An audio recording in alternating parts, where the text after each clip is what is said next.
నమస్తే అండి, రైతు సోదరులకు సోదరిమణులకు నమస్కారాలు. నా పేరు శంకర్ లక్ష్మీనారాయణ, మార్టూరు గ్రామం, మార్టూరు మండలం, బాపట్ల జిల్లా అండి. నేను ఈ మెలీనా కంపెనీలో ఎంప్లాయీగా వర్క్ చేస్తున్నాను. గత 4 సంవత్సరాల నుంచి వర్క్ చేస్తున్నానండి. సంవత్సరం కొత్త విత్తనాలు వేస్తూ ఉంటారు. రైతుల దగ్గరికి వెళ్ళి దాని మీద మంచి చెడులు పలకరించి వాళ్ళకి సంబంధించిన ఇన్ఫర్మేషన్ ఇస్తూ ఉంటానండి. నేను ఇప్పుడు మనం ఇక్కడ ఉప్మాలూరు అనే గ్రామం వచ్చామండి. రైతు ఏం సార్ మీ పేరు? అంజిరెడ్డి. ఇంటి పేరండి? బి అంజిరెడ్డి గారి పొలం దగ్గరకు వచ్చామండి.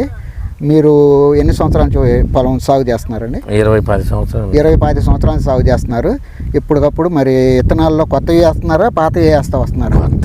తేజ రకాలే మార్చి కొత్త తేజ రకాలే మార్చి వేస్తున్నారు. మరి ఇప్పుడు ఈ కొత్తగా ఈ శివగామి 193 అనేది ఇది కొంచెం లావు రకం ఈ విత్తనాన్ని ఎంచుకున్నారు. చూడండి ఒకసారి.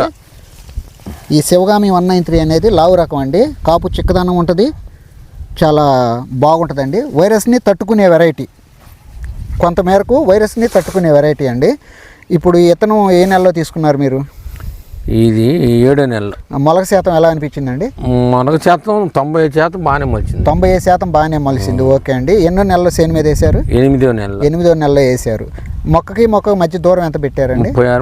36 అంగుళాలు పెట్టారు. ఇప్పుడు రైతు చెప్పిన మాటల ప్రకారం అయితే మనం నేను దాదాపు 4 సంవత్సరాల నుంచి వర్క్ చేస్తుంటే ఏ రైతు అయినా సరే 40 అంగుళాలు 20 అంగుళాలు వచ్చి పెడతారు, లేదా 36 18 అంగుళాలు పెడతారు. కానీ ఇక్కడ ఈ రైతు 36 అంగుళాలు ఎంచుకున్నాడు. కారణం ఏంటి అంటే 40-20 పెడితేనేమో 10,000 నుంచి 12,000 మొక్కలు పడతాయండి. ఈ 36 వచ్చి పెట్టడం వల్ల కేవలం 9 కూడా పట్టవండి. 5-6 వేల మొక్కలే పడతాయి. 100% 5-6 మొక్కలే పడతాయండి. ఈ విధంగా మొక్క ఖర్చు కూడా తక్కువ. అంటే విత్తనాలు మనం 10 ప్యాకెట్లు కొనేవాళ్ళం 7-8 ప్యాకెట్లతోటి, ప్లస్ రెండోది మొక్కలు కొనుగోలు చేసేవాళ్ళు 5-6 మొక్కలు చాలా తక్కువ మొక్కలు కొనుక్కోవచ్చు అన్నమాట. పెట్టుబడి అక్కడే తగ్గింది. ఆ తర్వాత వచ్చేసరికి ఇప్పుడు వైరస్ పరంగా ఈ మొక్క విత్తనం మీకు ఏమనిపించింది? బాగా నచ్చింది. వైరస్ పరంగా బాగా నచ్చింది. ఇప్పుడు తేజ వెరైటీలు ఒక్కసారి చూడండి. ఈ తేజ వెరైటీలు అన్ని మిగతా వెరైటీలు ఈ ఒకే సేలోనే ఈ రైతు ఈ బుడపాటి అంజిరెడ్డి గారు ఒకే సేలోనే తేజ అన్నిటికీ పూర్తిగా వైరస్ వచ్చింది. చండాలంగా ఉంది, చండాలంగా బాగా చాలా అంటే చాలా వైరస్. ఒకే సేలు, ఒకే పైరు, ఒకే నీళ్ళ మందులు పిచికారీ చేస్తూ ఉన్నాడు. అయినప్పటికీ దానికి విపరీతమైన వైరస్ వచ్చింది. ఇటు చూడండి, ఈ విత్తనాల్లో మాత్రం ఎక్కడ కూడా వైరస్ అనేది లేదు. అంటే తట్టుకునే శక్తి ఎక్కువ ఉంది. కంపెనీ తరపున అయితే మనం పూర్తిగా తట్టుకుంటుంది అనేది ప్రకృతి విపత్తుల్లో మనం ఏం చెప్పలేమండి. కానీ చాలా వరకు తట్టుకొని నిలబడింది ఆ తేజ వెరైటీలతో. మిగతా వెరైటీలతో పోల్చుకుంటే ఈ లావు రకం. మీకు ఇది ఎన్ని సెంట్లు వేశారు? 20 సెంట్లు. ఓకే, 20 సెంట్లు వేశారు. ఓకే అండి. 20 సెంట్లో ఎన్ని క్వింటాలు వచ్చిందని మీ ఆలోచన? నేను ఒక 5-6 అవుతాయి అనుకుంటున్నాను. 5-6 క్వింటాలు. ఓకే అండి. 20 సెంట్లు 5-6 క్వింటాలు అంటే ఎకరానికి 30 క్వింటాలు అండి. ఇక్కడ ఎకరానికి 30 క్వింటాలు అంటే 20,000 రేటు వేసుకున్నా సుమారు ఒక 6 లక్షల రూపాయల ఆదాయం వచ్చిందండి. పెట్టుబడి సుమారు లాస్ట్ దాకా మీకు ఎంత అనిపించింది?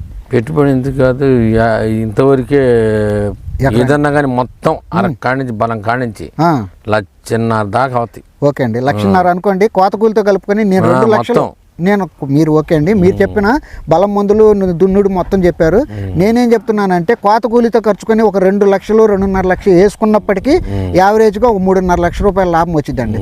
అది కాకుండా ఇప్పుడు ఆల్రెడీ మనకి ఇక్కడ కూలి వాళ్ళు కోత కూడా కోస్తున్నారండి. ఇది ఒక కింటాకు వచ్చేసరికి మినిమం 4-5 కోతకు వస్తారండి, లావు రకం కాబట్టి.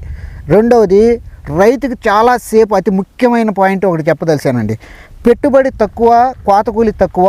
రెండవది మనకు వెంటనే రికవరీ మనీ ఎమ్మంటే రావాలి అంటే పచ్చికాయ కూడా కోసుకోవచ్చు అండి. ఇది మన లావు రకం. ఇది పచ్చికాయకి కూడా వాడుకుంటే మనకు వెంటనే డబ్బు రొటేషన్ జరుగుతుంటది. పచ్చికాయకి ఈ ఉమ్మల్లా మళ్ళీ పోతేసేది, అది ఉమ్మల్లా మళ్ళీ పోతేసి పచ్చికాయలు కనుక అట్లా ఆగిపోయింది. అంటే పండుగ ఆయన అట్లానే ఉంచారు కాబట్టి అయిపోయింది. నిన్న తెచ్చింది ఇన్నాళ్ళ నుంచి తెలవాల. ఓకే అండి. అంటే మనం పచ్చికాయని ఎక్కువగా కనుక కోసుకున్నట్లయితే ఎక్కువ దిగుబడులు, ఎక్కువ కాపు, ఎక్కువ పెట్టుబడి తక్కువలు, ఎక్కువ ఆదాయం వచ్చింది.